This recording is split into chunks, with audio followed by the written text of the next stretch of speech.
Hello everyone. Today's video is a little different. I will be switching to SSF Softcore Necropolis as I have been watching some SSF streams recently. And the gameplay loop there just looks more interesting, mostly because the balance of like switching between tier 16s and tier 17, since you cannot just chain one of them in SSF. And the league mechanics in SSF are a lot stronger thanks to Scarab than they were in the past, and it feels more impactful than it does for Trade League. So I think I will have a lot of fun in SSF. And I generally tend to actually have fun in SSF when I load it up. It sometimes takes a little bit of convincing for me to load up SSF Softcore, but when I do, I pretty much never regret it. And I don't think this one is gonna be different. I want to apologize to everyone who was looking for the 19 different builds on 1-on-3 Ascendancy. Who knows, we might go back to that. Usually I get bored of SSF after a month or so there's still plenty of time after that if that happens. But right now, I feel like I'm gonna have more fun in SSF, and I think having more fun will lead to better streams and better YouTube videos. So we will be switching to SSF starting tomorrow, and I will be doing like a daily diary type of thing. Let me know what you would want to hear or like see in the videos. I think the idea would be to just show the progress and talk about the things that I consider important, and as the series progresses, maybe you guys will tell me, oh, we would want to see this, we would want to see that, structure the content better, whatever. I will listen to a lot of feedback, but right now, as it is, I have an idea of how I want it to look, but I'm still looking for your guys' feedback, so make sure to leave it in the comments. And if you enjoy these videos, make sure to like and subscribe, it helps a lot. So, when deciding a build, I got stuck between two builds. One was Deadeye, Lightning Arrow / Ele Hit, most likely Ele Hit, and then later on with good gear switching to Lightning Arrow. And second was Cast on Crit DD. And while I already did play Cast on Crit DD, I only played it as my second character with already having a lot of gear. And I think I kind of want to try it out on a fresh start just to see how everyone's League start has been. And because I know a lot of people enjoy watching that build and watching the progression of that build, I think it will make for good content. Build is also good enough to do all content. You ideally want your build to be able to do at least one tier 17 for the extra map device slot, and all for void stones to start collecting tier 17s. And if it can clear the tier 17s, that's a huge plus, but that is not necessary of your starter. But we'll see how far we push this character. So this is my planned day 1 POB. I just wanted to quickly show it as I think it's pretty good for SSF start. Hopefully I get to this point. And it's a level 92 POB, I should be able to get there unless I get hard second love for 4 hours like everybody else did on League Start, but we'll see how it goes. Hopefully we get luckier than most people. I just wanna showcase the gear real quick that I'm using in this POB. Keep in mind that this gear is very basic. I wanna try to use Necropolis crafting for this, but not like full plot crafts, but like try to use like 5 to 10 corpses at a time and see if that's any good. Because I haven't really seen people experiment with that, and I think fresh SSF should be a decent way to try to experiment with it, since no one really get to do it on League Start, since Necropolis was a lot worse when we were first starting out. So yeah, I will make sure to post both the successful and unsuccessful experiments in the next update, so you guys can see how that actually turned out. I mean, at least it will be very easy to get a Battlefall base in today's patch, because we can just select the base, right? So hopefully we can get something similar to this. I don't think this is too ambitious. I don't expect to have hits can be evaded, as it costs 3 exalts, and apparently the exalts can be quite hard to get early on, so yeah. I will be aiming to get a damage shield just to supplement the damage early on. If I don't have 3 dragons, I will be losing a decent portion of my damage, about like 20% of it or so. But hopefully we get one sooner or later, and then use it until Yoke. I do plan on getting a 5-link from the League mechanic. That shouldn't be too difficult considering how often those actually drop. Hopefully they drop often quite early on in campaign as well. We'll see. I'll try to pay attention to it and hopefully grab one to get an early craft. One thing I will mention, I don't have any implicits in this POB as I don't expect to have them at this point, so just keep that in mind that the character is kinda gamed by that. Accuracy gloves, again, don't expect to have hits can be evaded. The gear is very basic. I will probably use Carnage Heart over this amulet if I have it. It's pretty close though, so depends if I need to resist or not. Nothing special. For flaws, we're gonna go for shock reduction, armor, evasion.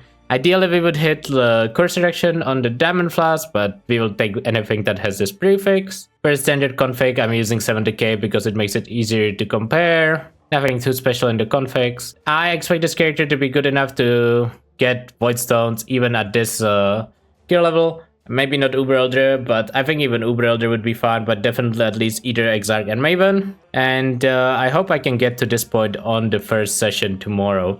I expect to play like 12 hours, so just keep in mind that my first session might be longer than a lot of other people's first sessions, but that is the plan right now.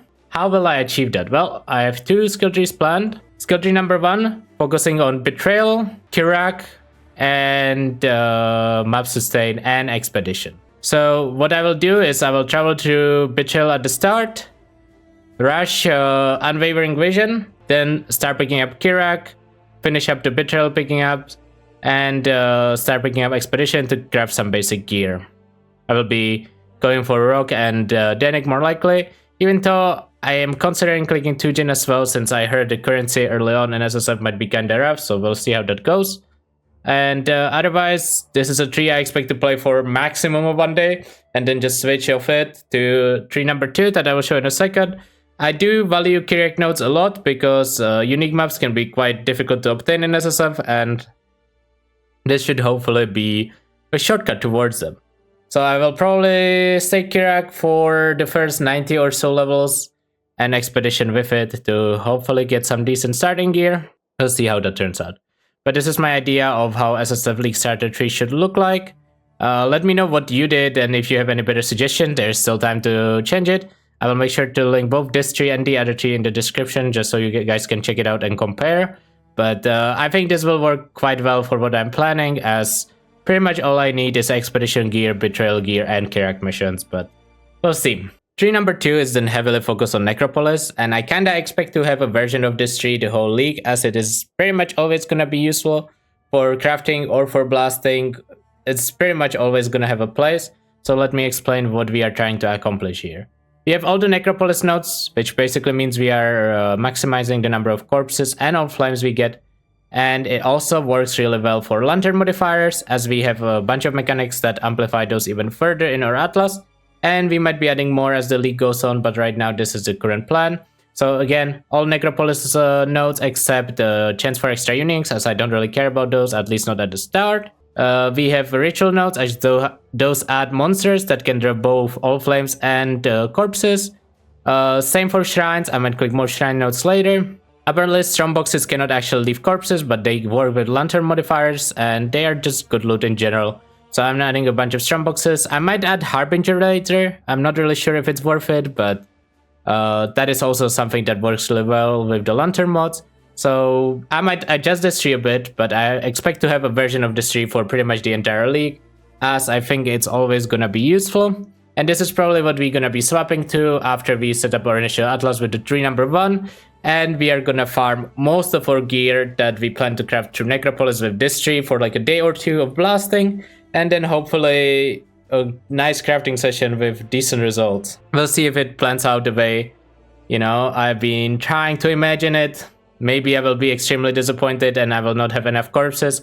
I don't really know what to expect from SSF, but I'm hoping it's gonna be fun and I'm hoping it's gonna work out well. I think the plan is solid. Whether it will work out, we still have to see. I will keep you guys informed. What is the end game of SSF? Well, glad you asked or didn't ask, I will tell you anyways. Usually the end game of SSF is collecting uniques for me. I've done this every now and then. Most recently I've done it in SSF Affliction Hardcore. Didn't go as hard, but still collected like 750 or 800 uniques. And then in SSF Softcore Ancestor, where I collected over 900 uniques, which is more than 80% of the uniques available in that league. And I hope to beat this number this league. We'll see if we actually get to do it. I think this took me 26 days to get to this point. So I'm hoping that if I play a similar amount, I can get to 900 again. Maybe we can break 1,000. I never managed to break 1,000 before, but it's definitely possible if I just grind hard and actually focus on collecting uniques. So yeah. If you don't know this site, it's called poeulator.com, and it's really nice for SSF unique collecting, as it tells you which mechanics you are missing uniques from and whatnot, and I will be showcasing it pretty much always either at the start or the end of the video, I'm not sure yet, and I will be showing you guys progress of how my unique stash is looking. Because I think that is a nice long-term goal to have, and it's always important to have long-term goals when playing SSF, And sure, making characters can be a long-term goal, but this is like an overarching goal that adds a lot of value to random stuff that you would normally not care about, like uniques from random mechanics, random uniques of the ground that you would normally never care about, and stuff like that. So overall, that is the plan. We're gonna be starting tomorrow. SSF Softcore, tune in. Multi-streaming both on Twitch and YouTube now, and I will be making daily updates on YouTube. Please make sure to check them out. Like, comment, subscribe, it helps a lot. It helps to grow the channel, it helps me, and hopefully it helps you guys as it motivates me to produce better content. But that's gonna be it for today, everyone. Have a good one. Bye!